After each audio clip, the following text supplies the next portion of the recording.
Welcome to the Resonate podcast with Aideen. I'm Aideen Riada, and my guest today is Caryn Ronaldo. I'm so excited to introduce Caryn. She took the brave step to learn to sing and record for her wedding, all within just a couple of months. Caryn joins us from Seattle in the USA. Hi, Caryn. Hi, Aideen. So we've been on an amazing journey together, but tell the listeners what initially inspired you to take this journey. I was a first time bride at almost 60 years old, and I was fiddling around on Instagram. And when you're looking at wedding things, all of the other wedding things pop up. And there was a video that came up, and there was a woman who had recorded a song, and it was being played as she walked down the aisle towards her groom. And the caption said, showing his face being really emotional, that he was just realizing that it's her singing. And I was just really touched by that. And I thought, oh, that's kind of cool. I wonder if I could do that. Yeah, it's such a beautiful aspiration. But what was it, the emotional element? Like, was it the way that he was responding?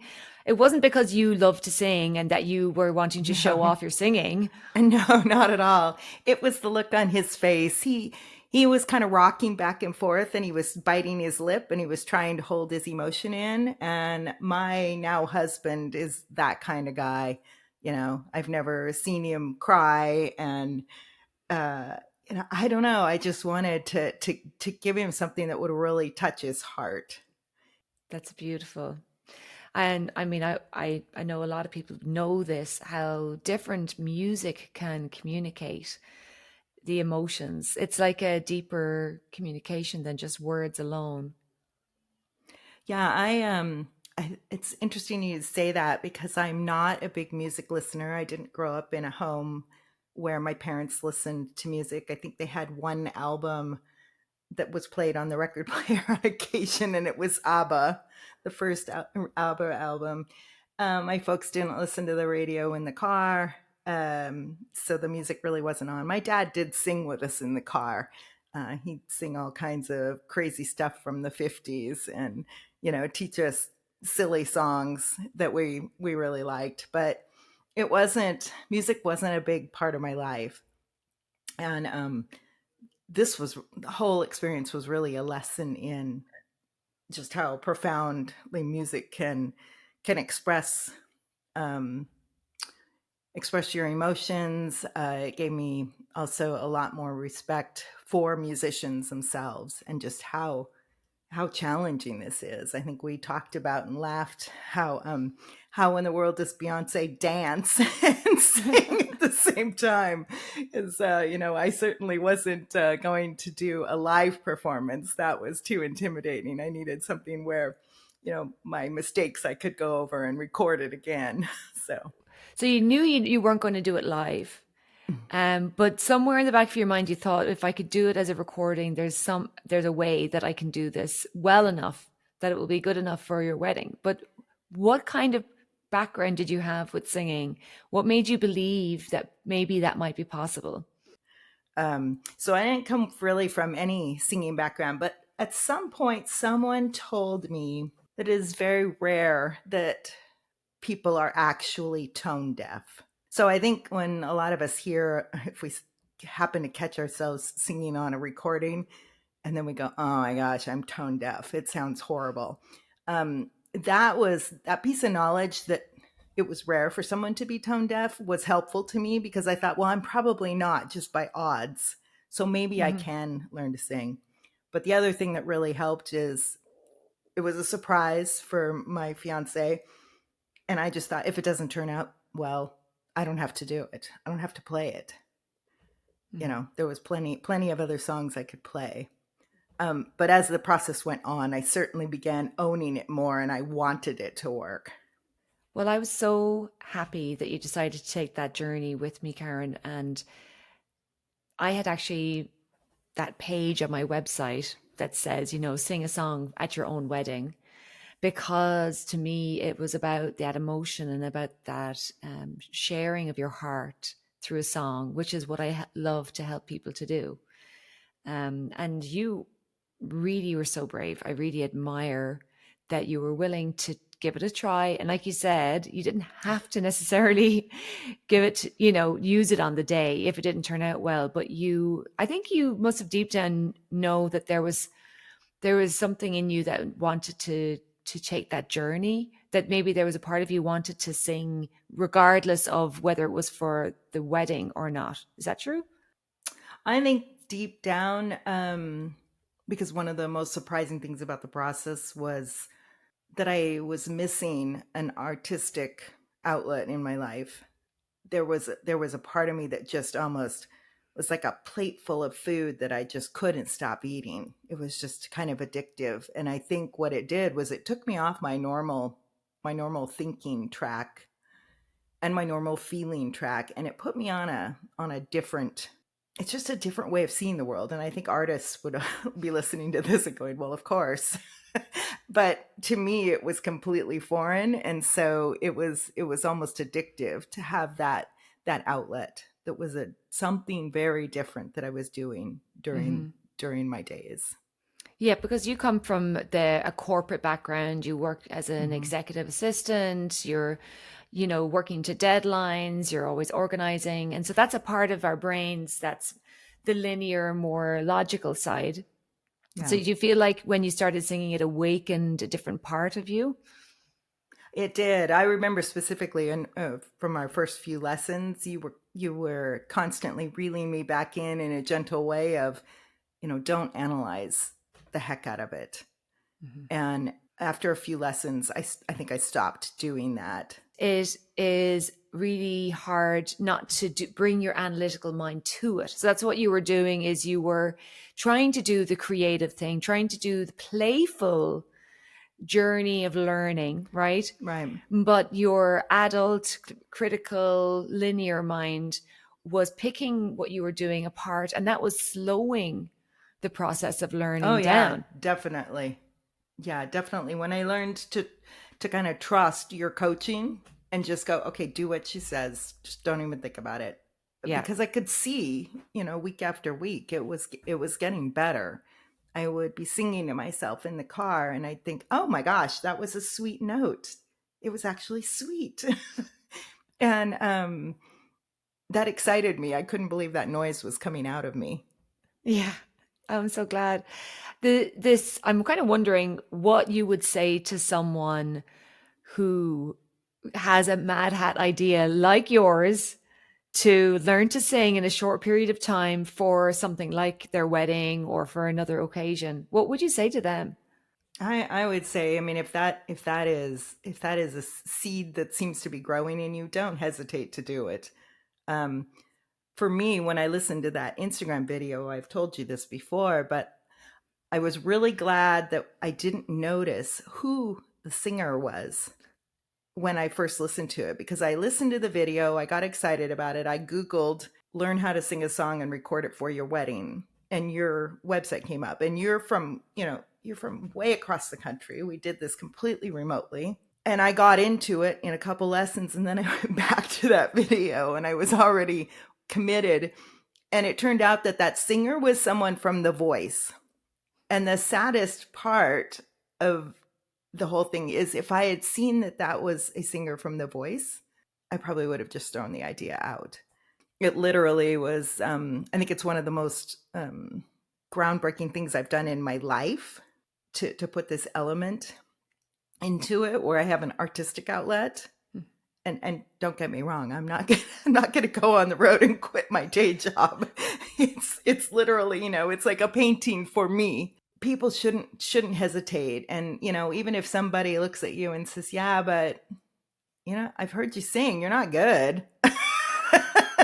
Don't let them tell you that, because it's amazing how you can go from hearing a recording of yourself at the beginning, and then the things you can do through lessons like with you to change that. I mean, the quality of how I sang at the end was kind of night and day. I Yeah. mean, and it wasn't a big huge stretch, I don't think. It was really getting my mind out of the way and allowing my body and my emotions and my feelings to come through.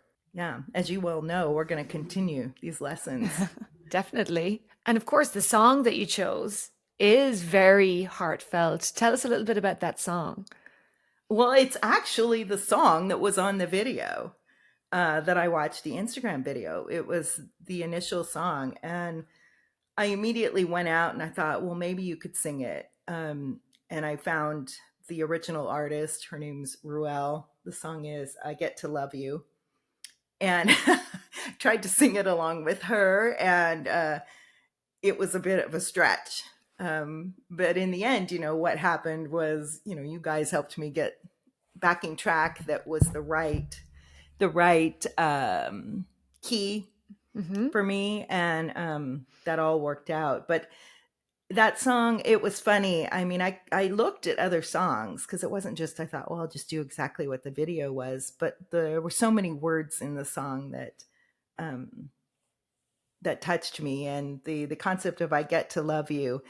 This being the first time I've been married, it does feel like I get to love him. Finally, I get this wonderful person in my life to partner with for however long we have left.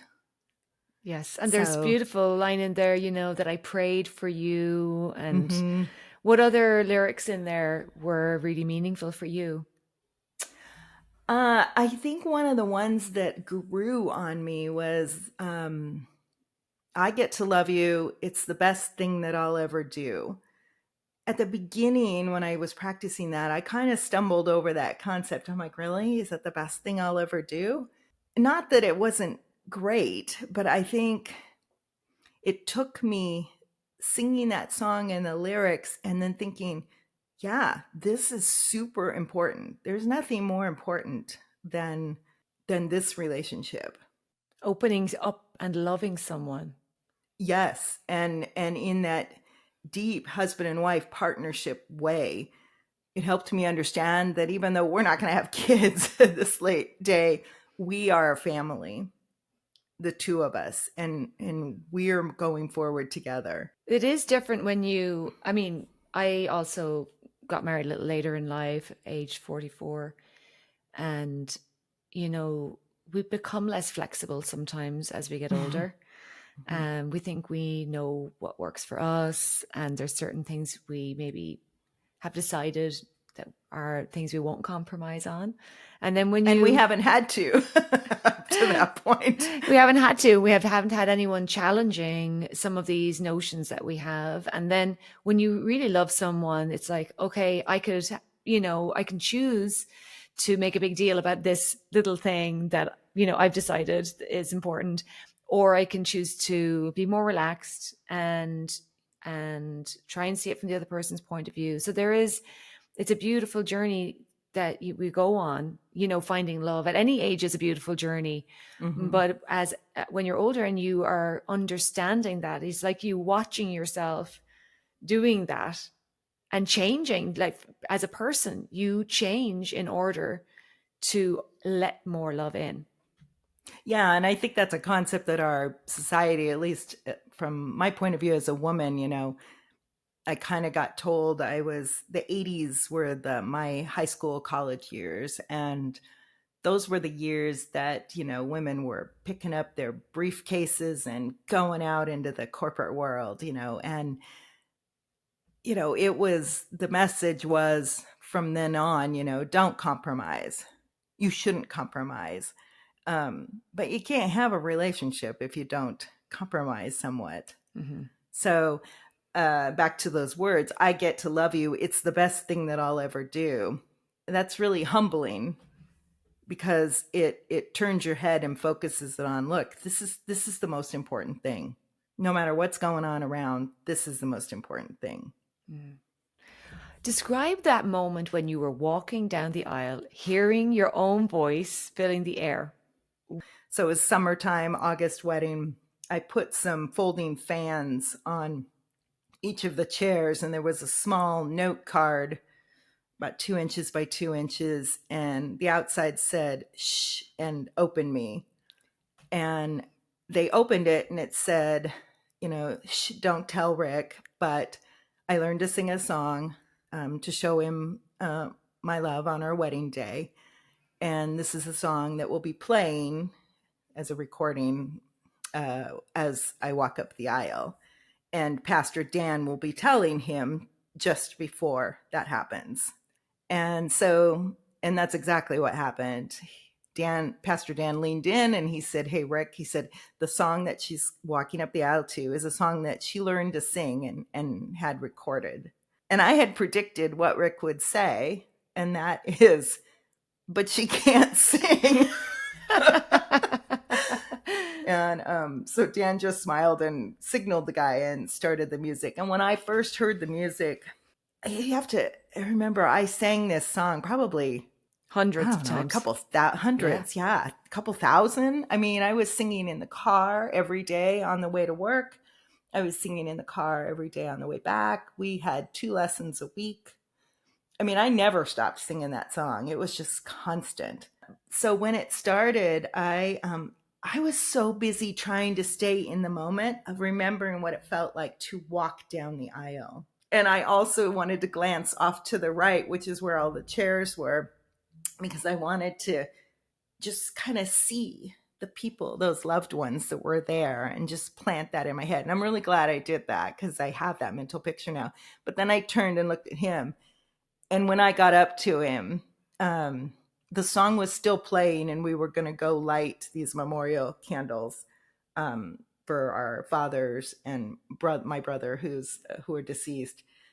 And his eyes were just so teary, very watery, and he just had the softest smile on his face, and I just think he was just overwhelmed.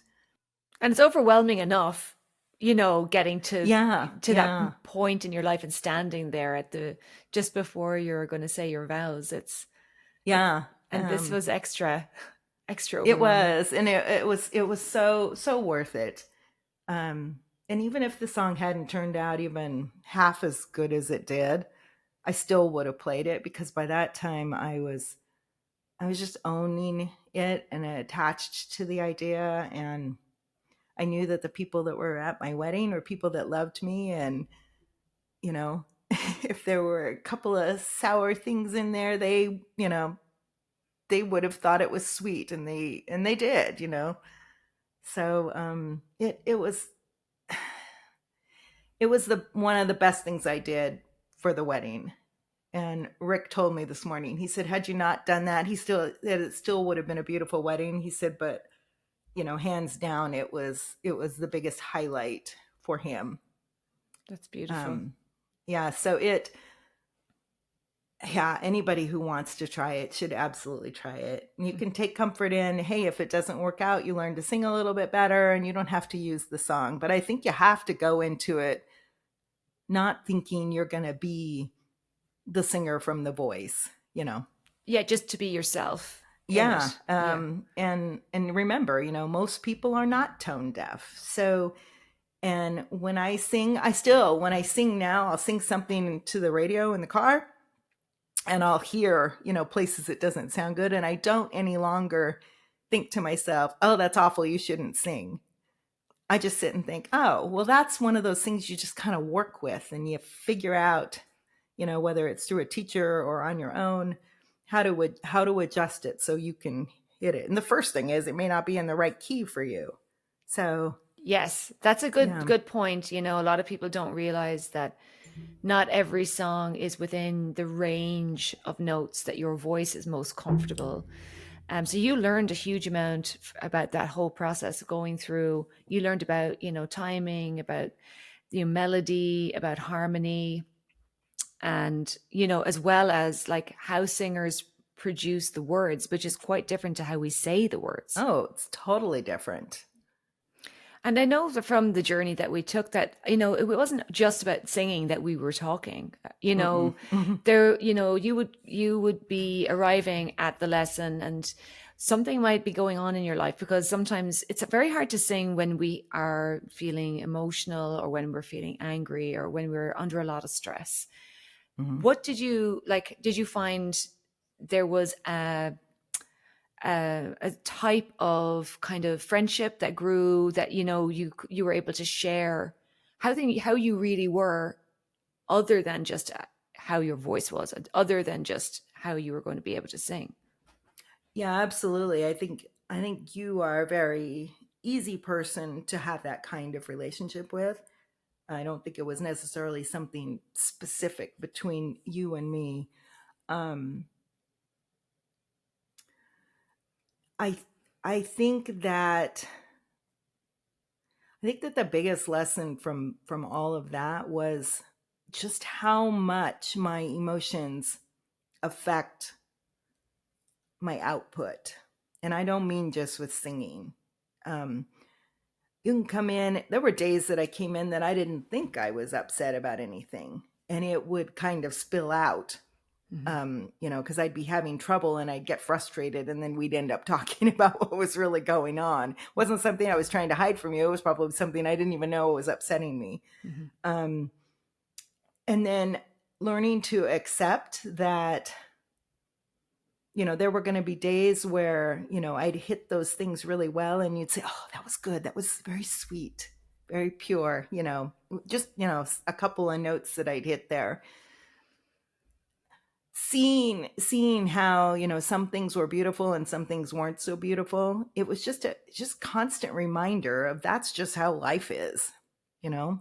Hmm. Um, so yeah, and being able to talk to you and then noticing after I'd talked to you about something, how I'd gone from barely being able to sing at all to being able to kind of be back on track. Um, Huge lesson just for everything. My relationship with my husband, my relationship with my mother, relationship with people at work. How has it Um, changed how you're dealing with things with your husband and your mom and at work? I think I am able to more readily be less defensive and own my part of what's not going well at that time. Being able to apologize with sincerity, being able to take a little bit of a risk and look and go, I'm really sorry, that was my fault, and there's no buts about it. I shouldn't have spoken that way. Just when you sing and you're singing in front of someone, and that was you really have to lay it out and be vulnerable. And I think really what was happening is, well, if I'm being vulnerable with this person who, I haven't known for very long, who I've never met face to face, why, why wouldn't I do that, with my family members? And, instead of Rick and my mom saying, yeah, you're right, you were totally wrong there, they just are, graciously accept the apology. And it doesn't make me feel like, yeah, it makes me feel I was forgiven for being a butthead. So Were I you more think of a that, perfectionist before? Is that the thing that's changed? yeah, I would say so. And I don't know if it's how much of it is the music helped and the singing helped. And also just I'm getting older, but I've noticed that there are other people who are my age who still are caught up in. So I don't think it just naturally comes just as you get older, where you go, hey, you know what? Things don't always go well, and you should just give it a shot, and uh, you know, and take what you get, and if you want to improve on it, try again. Um, It was the so process of learning to sing that really helped that wisdom come for you. It did. I think it was coming on its own, but like I said, it doesn't come. I see people all the time, and that doesn't come for them. I know people that are my age or older, and they're still just, you know. So I think it was a seed that was there, and the singing and having to do what I was doing to see if I could create this thing that was really important to me for the wedding. I think that watered that. Um, Wisdom is a amazing. gift. I mean, I remember one of my meditation teachers, if you said, if you want to pray for something, pray for wisdom. Yeah. And Yeah. I've done that, and because I think that that's been the biggest blessing for me in my life, is that I can see the growth in me by just being able to see things from a different perspective, because you have to see things from more than one perspective in order to be That's right. wise. You have to be very open to changing your mind. And I think it's hard to do that, to be open to changing your mind when you never let yourself be vulnerable. Yeah. And I always would say to students that the message in the song is more important than the singer. Yeah. And when you can put yourself in that emotion and that feeling that you are wanting to say something, Mhm. then it takes some of that self criticism and that self awareness away. And anything that we do well is something that we've done many times. Right. Repetition is a key to any form of competency. And I think a lot of people don't realize that if they take up any new thing, any crochet, painting, walking, singing, anything, if they do it and repeat that many, many times, they will get better. But a lot of Yeah. adults feel if they don't get better very quickly, that it's not for me. They don't give themselves the grace of time to allow themselves go on a journey with something, because Right. yeah, and you did. Now, but it still was a very short span, and I kind of want to let people know that we didn't do the 2 months directly before your wedding. We started like three Yeah. months, a little bit over 3 months beforehand. You Hmm. worked really hard for the 2 months, and we recorded at the end of the 2 months. Hmm. And then we had you had that month then of grace, be kind of in between having done the recording, where it was in the producer's hands, and we Yeah. were just getting the final track ready. And I think that's important. Was wondering if Oh, you would it's say so some. important. You basically laid down the law. You asked me, when is your wedding? And I told you, and you were calculating in your head, and you're like, okay, this is what we should do then. And you explained why. You're like, we don't want you stressing out running up to your wedding. Mhm. And thank goodness, because I was done with my part of it about 4 weeks before the wedding, maybe 5. And I got in the car after that final recording session and I gripped the wheel and I was like, oh my gosh, what am I going to do in the car now? And this is a little bit of an aside, but I thought, well, I have to sing the song again because this is what I do in the car. I'd done it, 7 days a week for 2 months. And so I sang the song again. What was so funny is I didn't know what a relief it was that I was finished with my part, because I sang that song more beautifully than I'd ever sung it before. And it was because The pressure all was of the gone. pressure was off me. Yeah. Yeah. It might be worth saying, we talked a lot about the recording studio. That sounds super intimidating. Mhm. And you're not physically here in the Seattle area. So you had instructed me, we need to find somebody who has a recording studio in your geographic area. Mhm. And you're going to want somebody who's really, really patient with beginning singers. And I think that is crucial, Yeah. because, I happened to find somebody who had a studio in his backyard.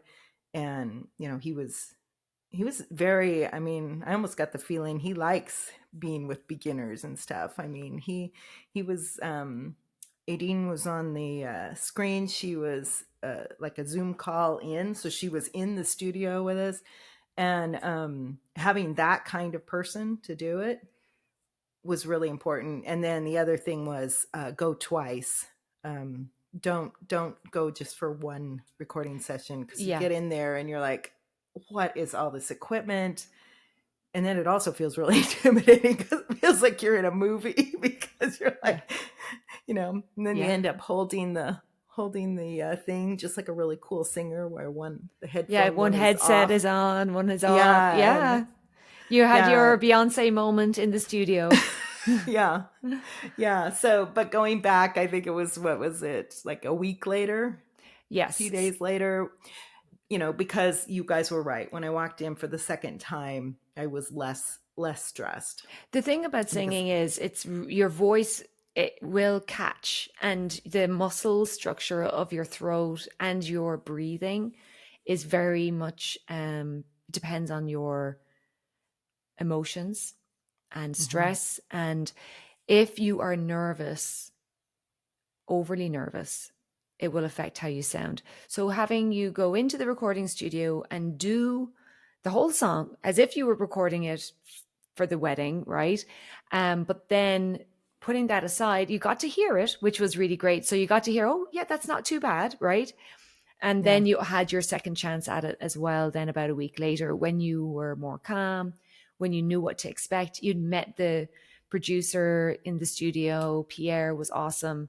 So having met him twice, made a difference too. Yeah. Yeah, all of that was so important. Mm. What an amazing journey you've been on, Caryn. It's been totally one of the song says, "I get to love you. It's the best thing I'll ever do." Mm. Uh, Doing the song is one of the best choices I think I've ever made. I think it's a pivot. It's been adding to this pivot point in my life. Um, Yeah. you gave all kinds of ideas about how you can use these types of songs later. You could go on and you can practice much, much, much more, and then you could actually do it live. You said you had a student who wanted to do her song, and she volunteered to sing for coins at a fundraiser. Yeah. And then isn't that right? Yes, my great friend and student Martina Byrne, and now she raises money with her voice, and she creates a space where she brings in other, inexperienced or local singers. So I'm really, really proud of the things she's done, and Yeah, and that's just really cool. we can surprise ourselves. I think that's, Yeah. none of us knows what's going to be happening, but the first foundational step in taking chances in life is self-love and self-acceptance. And to me, Mm. having heard that journey you've been on, what warms my heart the most is that you are not a perfectionist the way you used to be. You're more open to being Yeah. vulnerable, and you're relating to your life and to the people in your life, even more importantly, with a more open heart. Yeah, and it seems crazy that just learning to sing a song could do all of that. And but it really has. It's just been this foundational key. Mm. Um Now, what yeah. would you say to someone listening who has a dream, whether it's to sing or something else, but it feels too big or too late to start? It's not too late to start if I'm probably older than most of the people just cuz I'm that far along in the spectrum of age. It's not too late to start. And even if I were to stop doing it right now, that 2 months, oh, it was just totally transformational. So if you think you have 2 months left in your life, yeah, you can do whatever you want to do. Well, I'm so proud of you, and I'm so pleased that you took this journey. It's definitely an honor for me to see how you've opened up and how it's affected your whole life and your relationship. And I think telling your story in this way might inspire someone else to take that leap. And I think that's beautiful inspiration for anyone. And I'm sure people who were at your wedding or who hear about it in your everyday life Mhm. will feel that inspiration from you as well. Yeah. And if anybody is thinking about doing it with you, I cannot more highly recommend anyone but Aideen. And I mean, you were absolutely brilliant in the process, and I do not think that just any teacher can do that. And it's brought so much more balance into my life, and I think that's the why I want to continue. So I never would have thought that singing was it. It's brought joy, and the thought of more joy in just doing it, and that surprises me. That completely surprises me. Thank you, everyone, for listening today. It's been an absolute pleasure having Caryn talk about her journey. It's been an honor for me. we look forward to having you listen in again at the on the next episode of the Resonate podcast with Aideen. And please remember that you can get in touch with me and that you can take another step if you know a local teacher, or if you have something random that you want to do. Maybe you want to do the skydiving that Caryn doesn't want to do.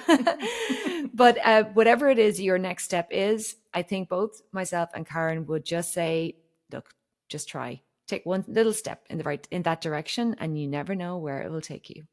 Absolutely. Bye-bye.